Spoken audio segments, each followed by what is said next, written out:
Hey everybody, welcome back to the channel. We are back on another episode of the Daily Recap. It is Monday, and what a Monday it has been. Folks, this was a good day in the market, to put it lightly. S&P 500 up 3%.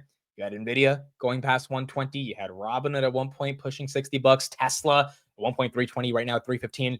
It was a pretty remarkable day in the equity markets. These are one of the days that reminds you why you stay invested, why it's hard to time the market, why at the end of the day, you kind of just have to hope that your allocation of capital into the best companies in the world ends up paying off. We got some things announced today that were very, very bullish for markets. We have a lot of headlines to get to. Palantir got an upgrade by Bank of America. We'll talk about that. Powell, is he going to cut? I think it's more likely that he cuts now, even though the Fed future probabilities are assuming he doesn't cut. We have CPI tomorrow. That's going to be important. And then, of course, the China-U.S. trade negotiation framework for what a deal looks like. We got some details today. The market loved it. Lots to get into. Let's get into it. All right, so let's start off with China. I woke up this morning. Well, basically last night in the overnight futures, S&P 500 was up about 1.2%. Everything was relatively green. You saw some gaps up of about 2 to 3%. And the only details we had is that the United States put out a press release on the White House website saying, hey, the U.S. and China have reached a deal. We had no other details other than Basant said the meetings were very productive and we reached a deal. That alone got the markets to get very excited. Today, we got this from Basant. I'm going to play this clip right now, and that caused the S&P to gap up 3% in the pre-markets. We were well above the 200-day moving average at 5,700. To what was a very positive process. We have reached an agreement on a 90-day pause and substantially moved down the tariff levels. Both sides on the reciprocal tariffs will move their tariffs down 115%. We had very robust discussions. Both sides showed great respect. So you heard it from Basant himself. For the next 90 days, next 3 months, as trade negotiations continue between the United States and China, the U.S. is going to lower tariffs from 145% to 30%. It's a pretty dramatic downgrade. And then China will lower tariffs from 125% to 10%. The S&P 500, again, was up 3% in the pre-markets. The market absolutely loved it. And why wouldn't the market love it? I mean, basically, the market had priced in something similar to this, whether it was 10%, 20%, maybe inching up towards 30% in terms of tariffs on China, and then a baseline 10% across the entire market. That's why on Liberation Day, April 2nd, the S&P 500, the entire market was actually green within the first 10 minutes of Trump's announcement, because everything the market thought was going to happen ended up happening until he introduced reciprocal tariffs. And then we went down about 15% to the lows of 2022 on 4,800 on the S&P.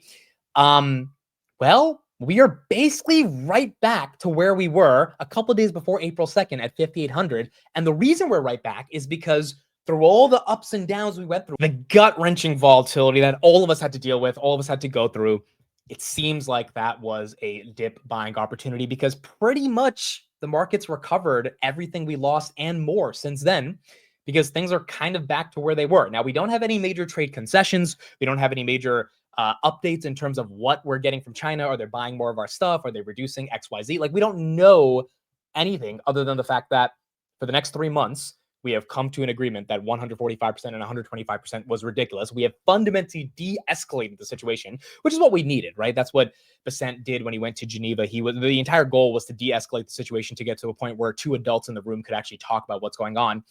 And that's what happened.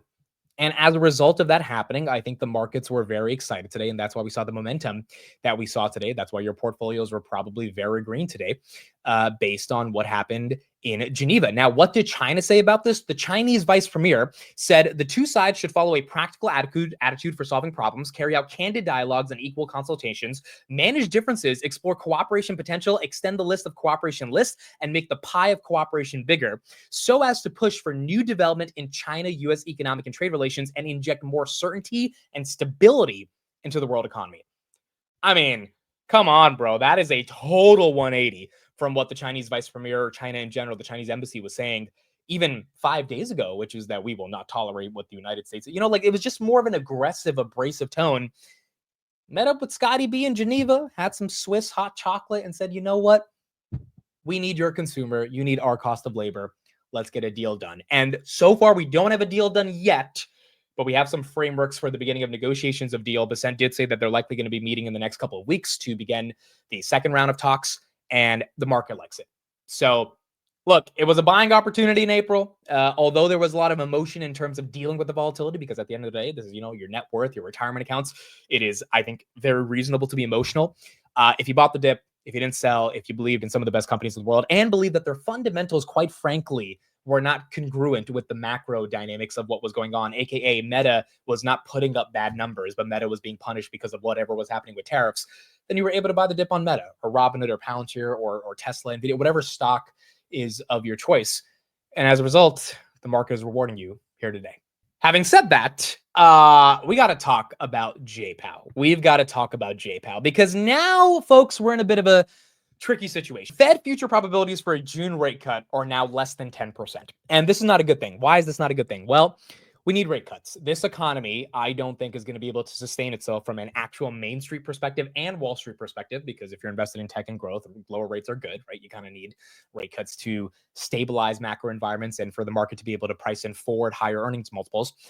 And Main Street, mortgage rates, auto loans, like you need lower rates. So in order to get lower rates, you need to get the Federal Reserve, aka Powell, to cut.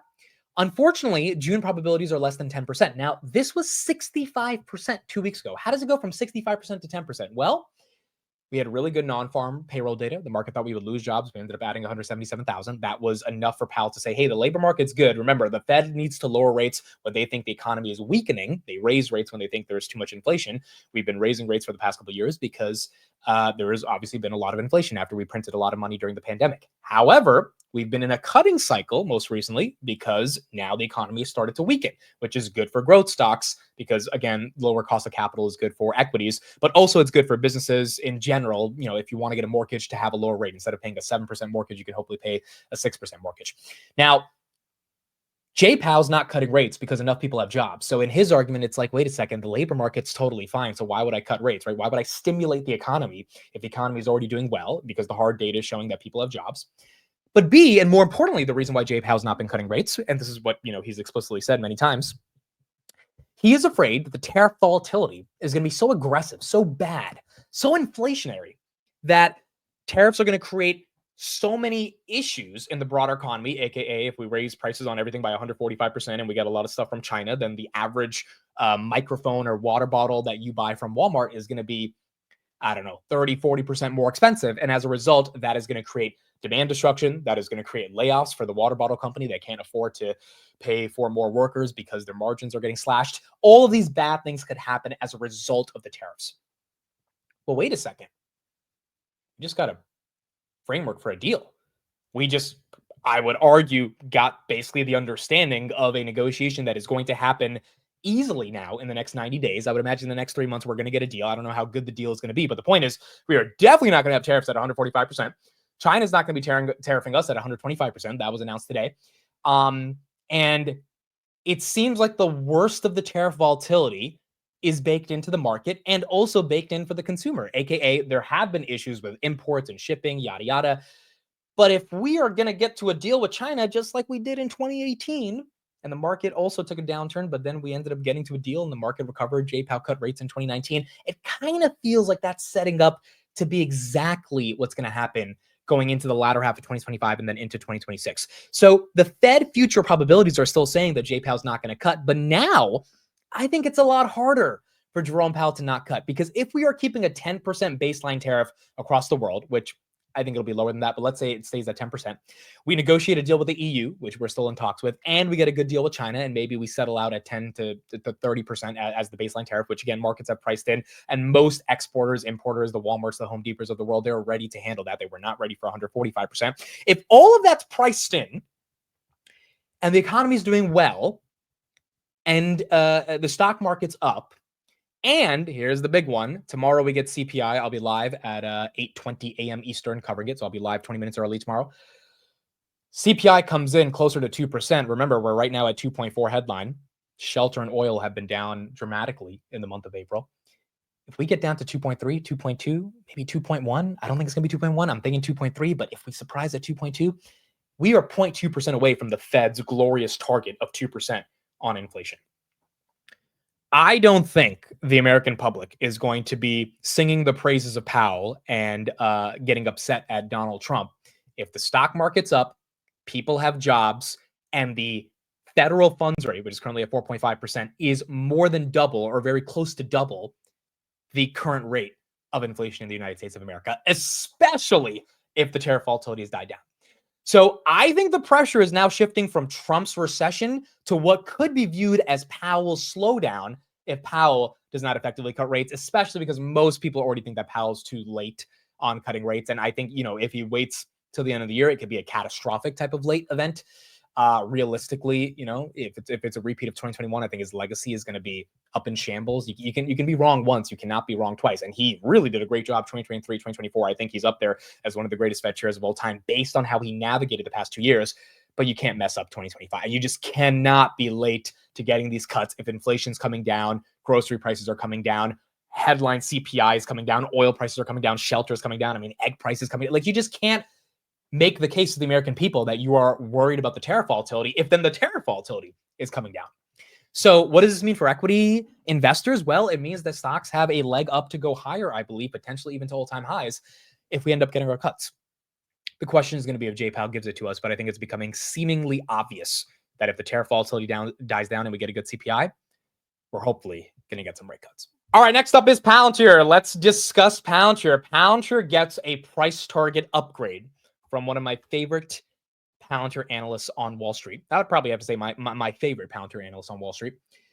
Mariana Perez of Bank of America upgrades Palantir from 125 to a street high 150. We got Dan Ives at 140, so Mariana is $10 above Dan Ives at 150. Okay, why is this a big deal? Well, a couple reasons. Number one, first of all, we need to normalize the triple-digit range. And Bank of America saying, hey, we think Palantir is going to 150. A lot of institutional investors, the Jeffries guy wanted to make such a big deal about, retail loves it, institutional doesn't love it. First of all, I think it's a 50-50 split based on the data I've looked at between institutional and retail. This is not like 60-40 or 70-30.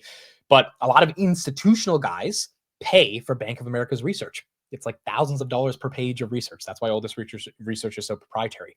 And if they're paying for all that research and Bank of America is telling them, hey, this thing's going to 150, like you can get in at 120 right now if you want to get more exposure, that helps in the process of normalizing triple digits. Now, what do I mean by normalizing? If you're part of the channel back in, I would call it like April to May time around 2024, realistically April to July, that's when Palantir started breaking out and hitting $30. When we hit $30 for the first time, which on the live stream, it took 5 hours and we were like at $29.99 literally for 4 of those hours. And then we finally broke through. One of the big things that I was saying is that we have to normalize a 3 in front of Palantir's price. We have to normalize $30, right? At the end of the day, it's a stock. People have to feel comfortable buying that stock at 30 and being able to say, hey, I want to hold on to it and not wait for it to come back down to 25 or 27 or whatever. We've obviously gone well beyond 30. We've normalized 30, 40, 50, 60, 70, 80, 90, now 100. Now, could Palantir fall back below 100? Of course, right? That could obviously happen. There could be any macro thing that could mess up earnings, yada, yada. Like anything could happen that could get them back below 100. But what if they don't?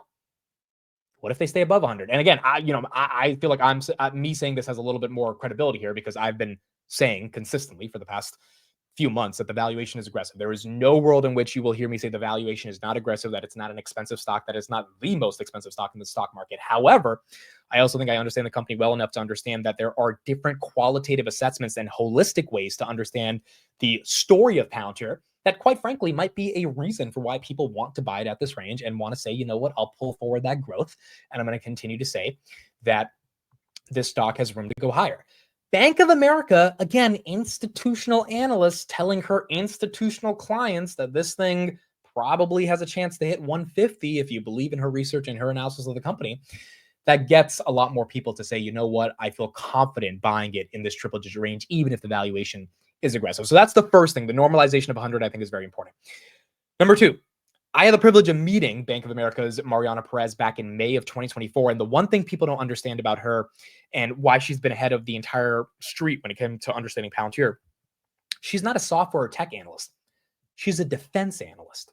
She's a defense analyst who understand software and technology. This is why JP Morgan, Morgan Stanley, these guys missed Palantir in 2024 because they looked at the sales multiple. They looked at ultimately, is it Salesforce, Snowflake? They looked at all these different software SaaS metrics, and they couldn't come to an understanding of what Palantir offered that was so special. Mariana, who's been covering the stock since it was $5, $6. I remember her first target at 13. That was like more than a double. Everyone was excited. Then she raised to 18, then 25, then 50, right? So we've been on this journey with her. She saw Palantir as a defense contractor that was fundamentally re-architecting how the United States would procure defense software. She saw Titan before Titan happened. And so from that perspective, when I was talking to her back in May of 2024, she just told me, look, I look at defense more than I look at software. I understand software, but when you put defense and software together, Palantir being at the intersection of both, and you put the execution by Karp and the team, her argument was like, this one's kind of obvious to me that this is going to do very well. And so from that perspective, I think that's another thing the street's not really understanding about Palantir is that if there is a renaissance in government growth across the world, Europe being the big one that everyone's looking for, Palantir already accelerated U.S. commercial or U.S. government to 45% year over year. That's another leg of growth that would obviously be very important for the company. Now, we need that leg of growth to be able to sustain some of these multiples. But the point is, I think Mariana's looking at it from a tech perspective and a defense perspective. And you got a lot of momentum in terms of defense tech in particular. And as a result, that's where she sees $150 on Palantir. So street high price target from Mariana Perez, 150. Now it's time to normalize the hundreds, and hopefully we can. And as a result, we may be able to see Palantir at that 150 level. All right, next up, I want to give Tom Lee some credit. He called for the V-shape. We got the V-shape. It is here. It took a little bit of more time. I think he thought it was going to happen in a couple weeks. It ended up taking about a month and a half, but the V-shape is here on the broader market. Here's 4 things that he said today that I think were pretty important for the broader markets. Number 1, he said people who rage sold at 4,800 missed a 20% gain, which is why it's hard to time the market. You could miss the 10 best days during the year. I agree. I mean, was I upset? Were you guys upset? Were family members upset? Of course, everyone was upset when we saw the S&P 500 at 4,800 and we saw the worst day since the great financial crisis. But did you sell is the big question. And I kept saying on my morning opens of like, look, I'm annoyed. I'm obviously upset. Like I'm down a lot of money too, just like everybody else, but I'm not selling because like selling right here would mean I'm being emotional. I'm taking actions based on my emotions versus just letting me be emotional, right? If you want to be emotional and vent and say how upset you are, that's fine. But then actually taking actions and saying I'm getting out of the market, especially, when we all kind of knew this was never going to be sustainable, these types of tariff rates. I think in the back of everyone's head, you're like, oh, this is eventually going to cool off. I think it didn't take a rocket scientist to understand that. And as a result, you could be as emotional as you wanted, but if you didn't sell, you were able to hold on. And if anything, if you bought the dip, you got to participate in what seems like 2 of the best 10 days during the year, one being today based on the market momentum on individual stocks, maybe not on the entire S&P 500, but definitely around that April 12th time when we saw the S&P 500 go up 10% intraday. Like that was one of the best days of the year, probably one of the best days over the past 10 years. I don't think we've had the S&P 500 move 10%, within 2 hours. It was hard to justify rage selling based on that 20% gain that people could have missed. Number 2, he said the 10-year at 4% isn't a huge burden. Businesses can still navigate it and earn a return on that capital. Bond yields are spiking. Why are yields spiking? People are selling bonds to buy stocks. They're going more risk on. They're selling gold. Gold was down 3% today to buy stocks. Not a big deal. J. Powell's going to cut rates. Hopefully, if J. Powell cuts rates, then that's going to be able to deal with the rising bond yields. Number 3, he said 2026 has a ton of deregulation, tax cuts coming, and better trade deals coming. So he's pretty bullish for 2026 in terms of all the different types of pro-business arguments that will be supporting Trump. And then number 4, he said it was hard to lose buying stocks at a 50 VIX. Historically, we've looked at a lot of charts over the past couple of weeks. He's correct. You buy stocks when you're at a 50 VIX, and you just hope that volatility doesn't get even worse. And thankfully, volatility has not gone worse. On top of that, Michael Saylor, speaking of volatility, Bitcoin, it was at 105. Now it's at like 102. So a little bit down on a day like this, but still over the weekend, Bitcoin did incredible. MicroStrategy purchased 13,390 Bitcoin last week at an average of 99,856. They now hold 568,840 Bitcoin at an average of 69,287 per coin. MicroStrategy is up about 30% year to date and outperforming every single Mag 7. Bitcoin kind of becoming this counter-cyclical trade against the market and really getting a lot of capital, hopefully institutional capital and not just retail capital, to further legitimize the asset. And MicroStrategy outperforming all the Mag 7. All right, last clip for today is Nvidia. So shout out to Tanner. I was recently watching his Nvidia video, and he was kind of going through his price targets and where he thinks the Nvidia kind of upcycle is coming in terms of momentum on the stock. And he played a clip from Jensen for a little bit, and I was just so amazed listening at this clip that I had to go find the clip. I could not believe what Jensen was saying right here. And as an Nvidia shareholder, I did buy 200 more shares at 116.41 on Friday. I was at a Texas Roadhouse, and it was kind of just like, hey, hopefully the Geneva talks go well. So I bought 200 shares right there. I did have my steak medium versus medium well, and had some pink in the steak. It was okay. It was eatable, but I'd still prefer medium well. But so as an Nvidia shareholder, like even I underestimate the complexity of what Nvidia is doing to be able to make the investments they're making and get the return on capital that they're putting in to the infrastructure, the AI infrastructure that Jensen discusses that the company is becoming. So I wanted to leave off today's daily recap with a clip from Jensen at the Milken Institute last week, actually speaking about how complex this company currently is. What my takeaway on this is that Trump's going to Saudi Arabia right now.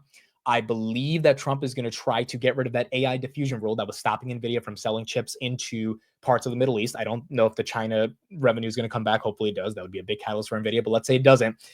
The UAE has a lot of money. Saudi Arabia has a lot of money, a lot of oil money. They want to transition their countries and their societies into societies that are technology-enabled first societies, AI-enabled first societies. They need chips. The question is going to be, can Trump get a deal with them that allows Nvidia to sell chips without also not selling them too powerful chips? Because then, obviously there's national security threats there. But if they can, then that's another growth vector for Nvidia. And even if we don't get that revenue, based on what Jensen says right here, it is kind of obvious where the world is going, and Nvidia is going to be the center in this world. Not since IBM in the 60s has a company like us existed, where we come up with a blank sheet of paper, design a brand new architecture, create the chips, create the systems, create the networking, create the infrastructure, write all the software, take that software to the market, have the world's developers and ecosystem develop for that computer, kind of like we develop for iPhones, and you develop for Windows, you develop for Nvidia. And so not since the 60s and 70s when IBM built everything from the ground up has a company like us exist. We build the chips, but we build the entire system, and we're really an AI infrastructure company today. If you look at the systems we build, each one of our chips, if you will, it's 1.5 tons. This is 1.5 tons chip. And it's $3 million each. We build these things in very high volume. We manufacture it, assemble it, and then we test it. We use a supercomputer to test the supercomputer, because you have to be smart to test if the computer you make is smart. And so we test, everything is liquid cooled, and then we test everything, assemble everything, we disassemble everything, put it on a plane, ship it to wherever the data center is, assemble it again outside their door, put it inside their data center. This entire process has 200 manufacturers and suppliers working with us around the world. We build a couple of $100 billion of it a year. At this moment, we're the largest technology company, chip company in the world, I guess, if you will. And so it's incredibly hard to do. Our R&D budget, per generation is probably about $20-30 billion. And so this is a giant game. But we're working into an industry, Mike, that the intelligence industry will likely be measured in trillions of dollars. And so the amount of investment that we're making is warranted for the opportunities ahead.